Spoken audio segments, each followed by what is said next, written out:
welcome back to my Always Lit YouTube channel. If you're new to my channel, make sure you hit that red subscribe button down below. Also click that notification bell so you can be notified every time I upload new lit content.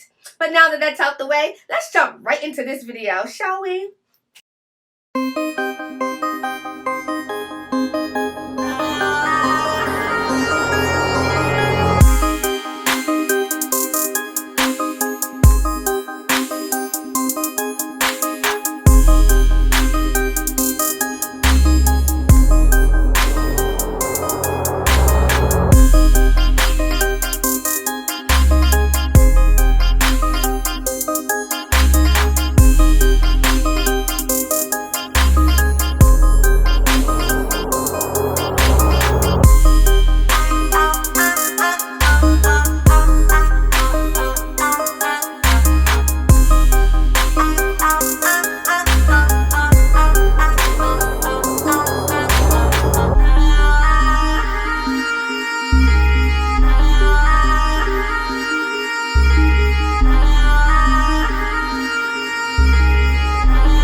thank you guys for watching my video. I hope you guys enjoyed it. This is a new look for me. I've never done this look. As you can see in the video, I messed up a few times before I got it to my liking. Also, I do have a little disclaimer about the method I use to shave my hair. Now, in the video you saw me use a razor to shave my hair bald. I do want to let you know, if you use a razor to shave your head, you are going to get razor bumps. It is very unattractive. It is a hot mess. So to mitigate that, I would suggest that you exfoliate every single day until your hair grows back. If you just don't have the patience to exfoliate every day, I totally understand. I don't have the patience sometimes either. So I wind up with bumps and it's unattractive, really. However, if you don't have the patience to exfoliate your hair, I would suggest that you get some balding clippers. I think I paid about $40 for these from Amazon.com. I will link the information in the description below. So I hope you guys enjoyed the video. I hope you like my new look. Tell me what you think. If you think it's an ugly hot mess, tell me in the description below. If you think my hair looks lit, let me know that as well. Also, make sure you like, share, and subscribe to my YouTube channel if you haven't done so already. Bye, you guys. Mwah.